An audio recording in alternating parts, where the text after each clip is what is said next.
Paula, welcome to Whale Whisperers, all the way from Madeira. We're so excited to have you on the program. Hi, excited to be here. Thank you. A pleasure. Tell us your story. I know you've worked as a biologist and a whale guide for 3 years now in Madeira. Is that right? Yes, that's correct. And Wonderful. it's been a ride. I mean, every day is potentially a life-changing day when you work as a whale watching guide, I would say.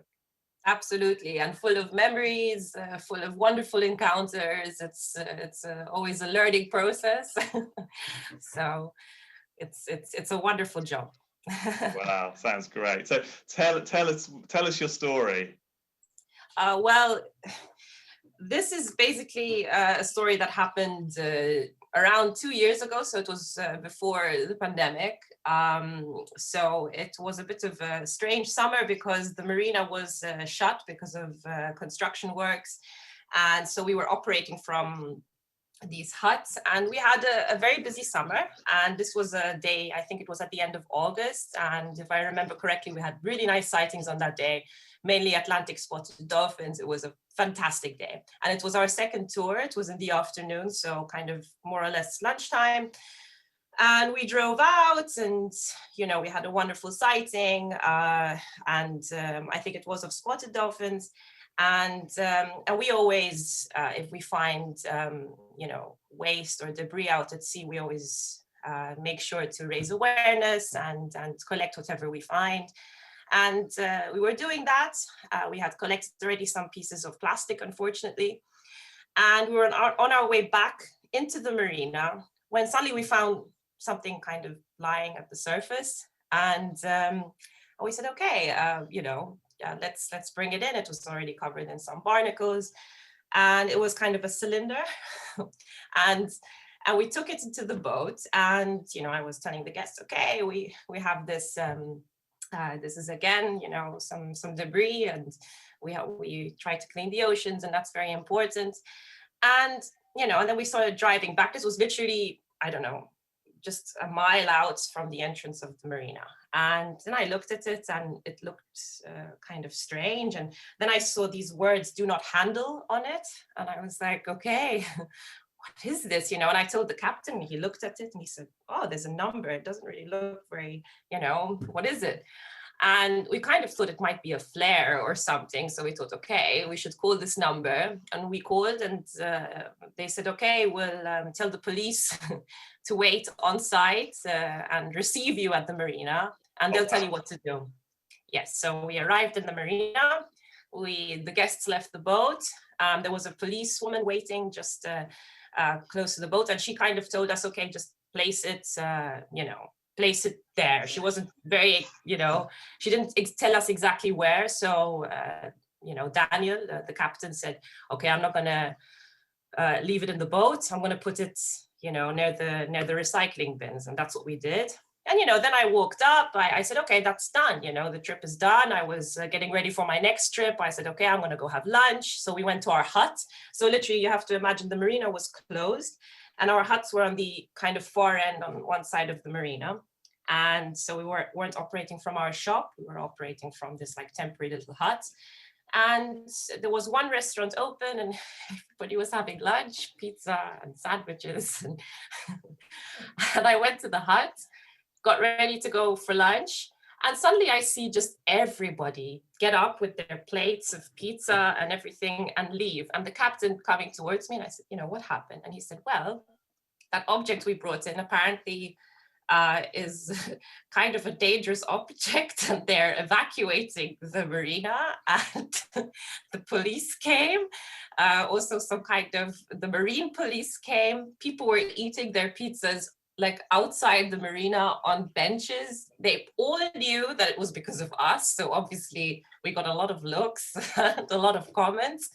And it turned out it was a flare, which was a bit ironic because a fishing boat had sunken recently in front of the island. So I don't know if it was connected to this, if it was from that boat, but the police told us it was good that we removed it because it could have potentially, if another boat maybe would have hit it, it may have been might have, damaged the boat. And then right before the next tour, I obviously didn't have lunch because I kind of felt bad for everybody who was having lunch more or less on the street because of us. And we were getting ready for our next tour, then everything was fine. And the police took the object and and then they said, it wasn't also so dangerous after all. They detonated it, we heard a pop on our way. Really? Yes, they detonated it. They had to detonate it twice to actually have it explode. Yes, Wow. and the guests were like, what was that? And we said, oh, we don't know. So the take of the story, I think it's good. It was my first winter in Madeira. And, one tends to be quite naive, I guess. You want to help the ocean, you want to take in all the waste, but I guess it does make sense to be a little bit careful what you collect at sea. Yes. Obviously, we had a lot of jokes that week. People were passing us and they'd pass us and go, boom. So, yes. Brilliant. So that was definitely a memorable experience. That's amazing. So that your passengers on that trip who were sailing home with a dangerous, potentially explosive item, did they? Yeah, did they ever find? Did they ever find out that this happened, or did it all happen after they left the boat? This all happened after they left the boat. I'm sure some of them were also maybe having lunch at the marina. I don't know. Mainly the marina was closed, so a lot of people left. But they did see, we had two German tourists on board. They saw that it was, something, out of the ordinary, you could say, And I said, perhaps it's, a flare, and which, flares are on every boat, so it didn't really seem like something, extremely dangerous. And and they said, then it's good we removed it, because like the police had told us, if somebody would have just randomly driven into it, it may have either damaged the boat or so. Yeah. Wow, that's so amazing. You have to be careful what you collect at sea. But that's a great story. I love it. I love the fact that everyone had to leave the restaurant just because you brought in some, what you originally thought was going to be marine litter, and it was something a little bit more than that. But I think it's lovely that you guys collect all the debris and marine litter, because we know that plastics in our oceans and all forms of rubbish in our oceans is a huge problem, and I'm sure you have a lot of turtles there, for example, in Madeira, so that must be a big issue for those guys. What other things do you find? Have you found anything else weird and strange that you've been picking up? What do you normally find? We find mainly unfortunately, a lot of the waste it's actually always plastic.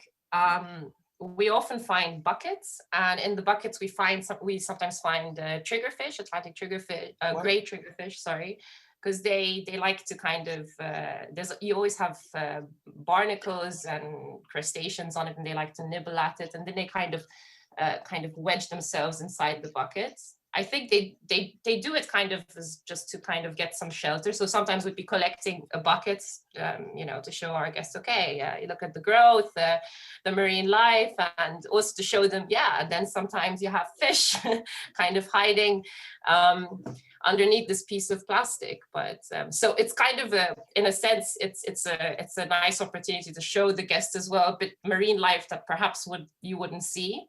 But obviously, it's also to raise awareness about plastic pollution, and also show how long these pieces of plastic have actually been in the ocean. Yeah. And I guess the problem here as well is the water is very deep, so what we see at the surface is not at all representative of what may be down at the bottom of the ocean. So we try our best to just get everything we can. Literally everything. That's great. That's really good. And I guess, collecting the plastic's important, but just as important is showing people, what happens to this stuff, so that I guess when they go home, they're then thinking about how they, reduce, reuse, and recycle plastics in their Absolutely. Absolutely. Wonderful. Now, off the back of my head, I can't think of any other funny pieces of debris we found, but that was definitely the memorable one. That's a big one. Yeah, that's hard Yeah, to that was beat. a That's big hard one. to beat. And then just one more question then. I mean, I love the fact that this was sort of potentially explosive, and that's obviously kind of fun and exciting and dangerous. But normally, when people talk about kind of explosive things that relate to whales and dolphins, it's because they're kind of exploding out of the water. You know, they're whales Yeah, and yeah. dolphins themselves. They're such like exciting animals to watch. Well, in your 3 years of wonderful experiences in Madeira, is there one moment that you sort of think back to in terms of a sort of explosive encounter that you had with whales and dolphins? Oof. There's a few. We've seen breaching Cuvier's beaked whales, which was amazing. We were waiting for ages to see them surface again, which happens with beaked whales. They spend a very long time underwater, and we were literally about to give up. We're like, okay, this is probably not going to work. They're very busy down there, or they're not going to come up for some time. And then suddenly it breached. It came out of the water. It was fantastic. It's a massive animal, so it was not so far away, so it was very nice for us. It was spectacular for the guests. But I think one of the most memorable ones was it was during my summer during my first summer for Lobosonda. It was actually my last trip, more or less, and we were driving out, and I was like, what am I going to see? It's my last trip, and I really want to see something fantastic. And first we heard striped dolphins, and I was like, okay, cool, it's going to be striped dolphins, I'm fine with that and everything. And it was it was a bit of a choppier day. We had a bit more waves, and then like suddenly the captain says, whoa, full orcas. And there was this wave coming towards us. It was so fun. It was so beautiful. We were basically driving against the waves, and they were a little bit higher, and you just saw full orcas with bottlenose dolphins just kind of dashing through the waves. And it was a beautiful sighting, because full orcas are so they're such dynamic animals. I find they have kind of the character a little bit of oceanic dolphins, like bottlenose dolphins and spotted dolphins. They're very gutsy, but they're massive, so they just come and start bow riding, and it was wonderful. And yeah, that's definitely one goes down in my books as one of the most memorable moments. That's really amazing, and I've had the fortune to see them once in the Azores, and that it's very hard to describe them, but there's so much energy locked up in those animals. Yeah. I mean, they've just got power all over them, haven't they? It's kind of, they're just incredible things to see. Yeah, no, they're full of energy. That's why it was so, when you said what's explosive, that's a word I'd use for full orcas, because they come out of almost nowhere. I mean, obviously we have a spotter, so he finds them. So most of the time we know they're there, but on that day it was a complete surprise, because it was harder to find animals, and to be so lucky and just suddenly just coincidentally find these full orcas. It was, and with bottlenose dolphins, and it was fantastic. It was really wonderful. That's really special. That's special. So my last, I said it was my last question before, but it No, wasn't. it's okay. I lied. I've got one more, and that's, we're doing this Whale Whisperers Week to encourage more people to take up the opportunities to train as naturalist guides, as wildlife guides, and particularly as whale and dolphin watching guides. And I just wanted to ask you, how important is training and the learning process to become a whale and dolphin watching guide? And do you have any advice that you'd give, really? Well, obviously, to have a background in biology is not only important but also very rewarding, because everything you learn in university or in all of your courses, like it's, and not just now in relation to cetaceans, but also to any marine life encounters you may have out in the ocean. You can kind of put it together with all the knowledge that you've gained during your studies. So I think a background in biology is important, or at least it's very valuable. And training, I think a lot of it also comes from experience. I think training in ecotourism itself is also quite valuable. Also explaining things to guests.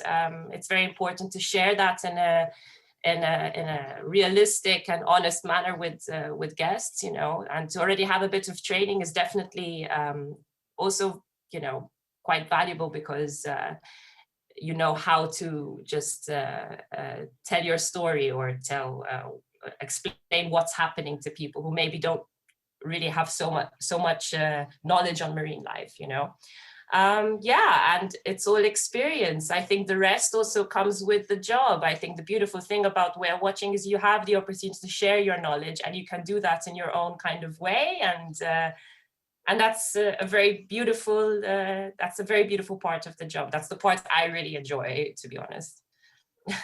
We never stop learning, do we, in this job?